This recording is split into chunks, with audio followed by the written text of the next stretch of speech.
Rights आया और उस डिक्लेरेशन के अंदर वाज़ेह कर दिया गया कि पूरी दुनिया में जो जो मुल्क यूनाइटेड नेशन का हिस्सा हैं वो इस ट्रीटी को साइन करें। और ट्रीटी ये थी कि कभी भी किसी भी बंदे के ऊपर कोई भी इल्जाम लगेगा ना, उसको फेयर ट्रायल मिलेगा। अंदर 2010 में जाकर एक अमेंडमेंट आई, आर्टिकल 10 के बाद आर्टिकल 10A आया। आर्टिकल 10A है फेयर ट्रायल। फेयर ट्रायल का मतलब सिर्फ ट्रायल नहीं, बल्कि ऐसा ट्रायल जो फेयर हो, जो इंसाफ पर मबनी हो, जिसमें कोई भी अक्यूज्ड है उसको कौंसल की एक्सेस हो, यानी वकील की एक्सेस हो, राइट, फेयर इन्वेस्टिगेशन हो। ये जितने भी मामलात थे ये सारे आर्टिकल 10A के अंदर डील किए जाते हैं।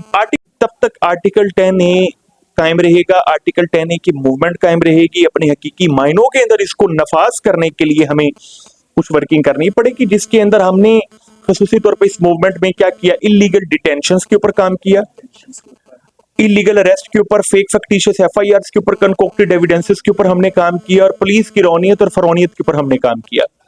अभी आर्टिकल 10A का जो इस साल जो काम रहा है वो कस्टोडियल टॉर्चर और कस्टोडियल डेथ के ऊपर है। पिछले साल हमने इलीगल अरेस्ट और इलीगल डिटेंशन पर काम किया, इस साल कस्टोडियल टॉर्चर, कस्टोडियल डेथ पर काम करेंगे। तो जहां जहां हमें नजर आएगा कि चीजें बेहतर होना शुरू, चादर चार दीवारी के तकद्दुस को पमाल होने को लेकर अगर कोई सवाल उठता है, तो अगर वाकई चादर चार दीवारी का तकद्दुस पमाल हुआ है तो हम डिपार्टमेंटल इंक्वायरी भी कर सकते हैं, हम इस्तगासा फाइल कर सकते हैं, और ड्यूरिंग सीजर और arrest every person is under.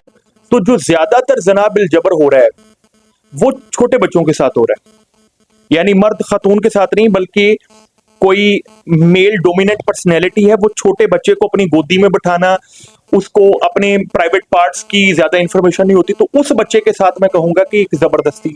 तो उस सूरत में आपसे कांटेक्ट किससे किया जा सकता है? देखिए, मेरा एक नंबर अवेलेबल है मेरे फेसबुक पेज के ऊपर भी, मेरे टिकटॉक अकाउंट के ऊपर भी, 0309।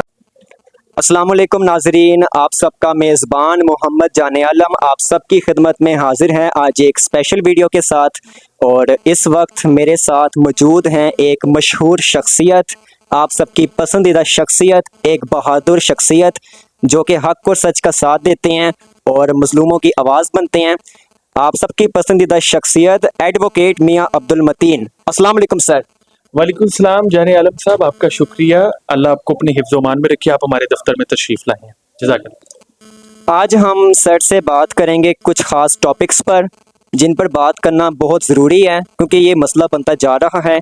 तो सबसे पहले हम सर से पूछेंगे कि आर्टिकल 10A मूवमेंट जिनकी शुरुआत इन्होंने की थी वो कहाँ तक पहुँची है, उसके पर्सपेक्टिव्स क्या हैं, और क्या इसका दायरा कार जो है सिर्फ लाहौर तक ही रहेगा या लाहौर से भी आगे जाएगा? जी सर। जाने आलम साहब, 1948 में universal declaration of human rights आया और उस डिक्लेरेशन के अंदर वाज़ेह कर दिया गया कि पूरी दुनिया में जो जो मुल्क यूनाइटेड नेशन का हिस्सा हैं वो इस ट्रीटी को साइन करें। और ट्रीटी ये थी कि कभी भी किसी भी बंदे के ऊपर कोई भी इल्जाम लगेगा ना, उसको फेयर ट्रायल मिलेगा।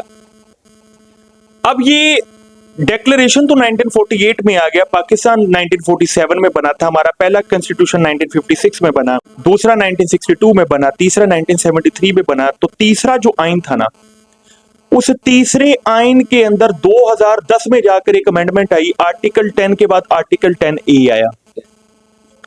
आर्टिकल 10A है फेयर ट्रायल। फेयर ट्रायल का मतलब सिर्फ ट्रायल नहीं, बल्कि ऐसा ट्रायल जो फेयर हो, जो इंसाफ पर मबनी हो, जिसमें कोई भी अक्यूज्ड है उसको कौंसल की एक्सेस हो, यानी वकील की एक्सेस हो, राइट, फेयर इन्वेस्टिगेशन हो।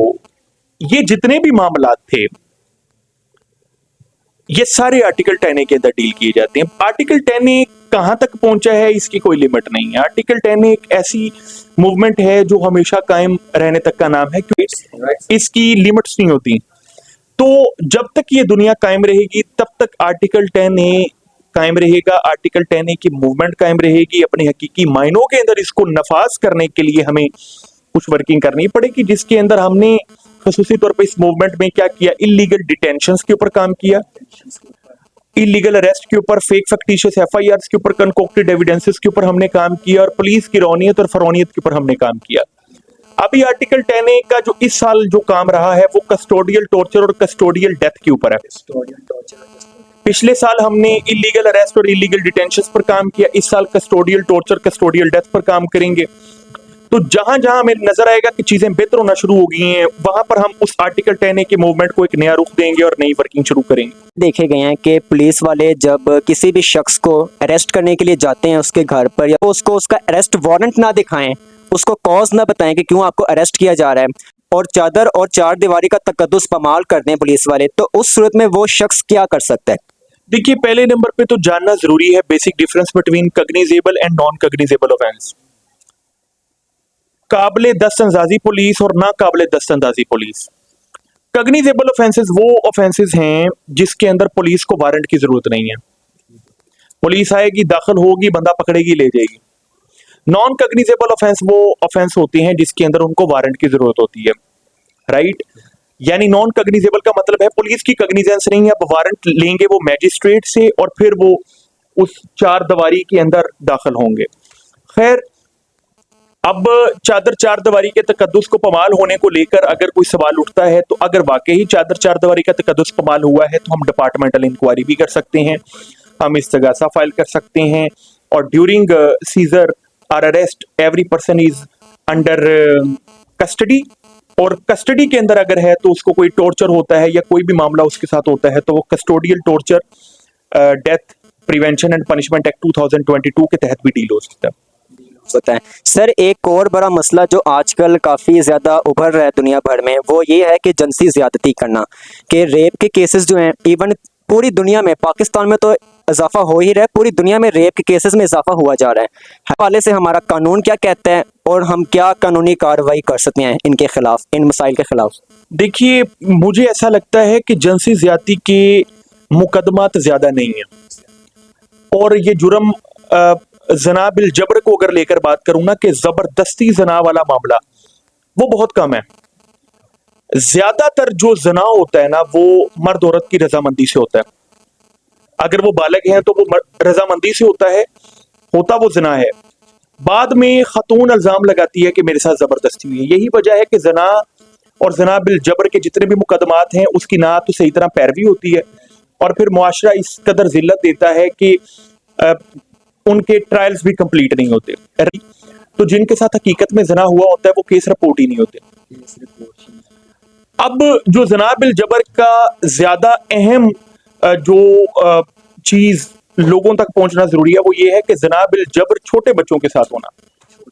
तो जो ज्यादातर जना बिल जबर हो रहा है वो छोटे बच्चों के साथ हो रहा है, यानी मर्द खातून के साथ नहीं, बल्कि कोई मेल डोमिनेंट पर्सनैलिटी है, वो छोटे बच्चे को अपनी गोदी में बिठाना, उसको अपने प्राइवेट पार्ट्स की ज्यादा इंफॉर्मेशन नहीं होती, तो उस बच्चे के साथ मैं कहूंगा कि एक जबरदस्ती जना होता है। फिर वो जो मामलात हैं वहां पर एक पेरेंट्स का कंट्रोल बहुत जरूरी है। वहां पर रियासत ने जेंडर बेस्ड अदालतें बनाई हैं, वहां पर उनकी वर्किंग होनी चाहिए। खैर, मेरा ये मानना है कि ये पूरा एक सोसाइटल इशू है जिसके अंदर पूरी सोसाइटी को देखना पड़ेगा कि अगर कोई बालग हो रहा है, किसी का बच्चा, वालिदैन को चाहिए कि उसका वक्त पर निकाह करवाएं। जहां पर हलाल चीज अवेलेबल नहीं होती तो हराम खाने की शिद्दत और चाहत में इजाफा हो जाता है। तो इसका कंट्रोल इस तरीके से हो सकता है कि हम शरई असूलों की पाबंदी लगाएं। बल्कि मेरा तो ये मानना है कि हुकूमत वक्त पाबंदी लगा दे या कोई टैक्स लगा दे कि जी 20-22 साल की उम्र के बाद अगर कोई निकाह करेगा तो उसके ऊपर ये पर्टिकुलर टैक्स आयद होगा, जी 5 लाख या 10 लाख आयद होगा। तो उससे बड़ी चीजें बेहतर हो जाएंगी। कम से कम एक पाबंदी आयद हो जाएगी जी 20-22 साल की उम्र में निकाह करवाना। बल्कि देखिए ना, 18 साल की उम्र में जिस तरह आइडेंटिटी कार्ड बनाना बहुत जरूरी है, सही बात है, तो 20 साल की उम्र में लड़के का निकाह करना क्यों नहीं जरूरी? 18 साल की उम्र में लड़की का निकाह करना क्यों नहीं जरूरी? या इस उम्र को हम कम भी कर दें तो ये क्यों नहीं जरूरी? तो ये पेरेंट्स की भी जिम्मेदारी है और गवर्नमेंट की भी जिम्मेदारी है इस चीज को कंट्रोल करने में। सर, एक लास्ट क्वेश्चन जो कि डिमांडिंग भी है, वो ये है कि आपसे कांटेक्ट कैसे किया जाए इमरजेंसी की सिचुएशन में, और वैसे भी कोई चाहे कि आप उसकी केस की पैरवी करें, उसकी समाअत में जाएं, देखें, तो उस सूरत में आपसे कांटेक्ट किससे किया जा सकता है? देखिए, मेरा एक नंबर अवेलेबल है मेरे फेसबुक पेज के ऊपर भी, मेरे टिकटॉक अकाउंट के ऊपर भी, 030948243220। ये मेरा ऑफिशियल नंबर है। ये मोबाइल मेरे पास हर वक्त अवेलेबल होता है। मैं कॉल उठाऊं, मैं नहीं उठाऊंगा तो मेरा कोई ना कोई एसोसिएट कॉल उठाएगा। दूसरे नंबर पर मेरी लोकेशन गूगल पर अवेलेबल है। मैं अमूमी तौर पर दफ्तर में 5 बजे के करीब बैठ जाता हूँ शाम को। 5 से लेकर रात 9 बजे तक, 10 बजे तक किसी बंदे का मुझसे कांटेक्ट नहीं हो पा रहा तो वो डायरेक्टली मेरे दफ्तर आ सकता है। थैंक यू जी। जी, तो उम्मीद है कि आप लोगों को एडवोकेट मतीन साहब से बहुत कुछ सीखने को मिला होगा और आप में से काफ़ी लोग इनसे कांटेक्ट करना चाहते हैं, तो इनका कांटेक्ट नंबर मैं स्क्रीन पर भी डाल दूंगा, साइड विंडो पर आप देख सकते हैं। इसी के साथ आप अपने मेज़बान मोहम्मद जाने आलम को दीजिए इजाज़त। मैं मिलता हूं आप लोगों से किसी नेक्स्ट वीडियो में। अल्लाह हाफिज़।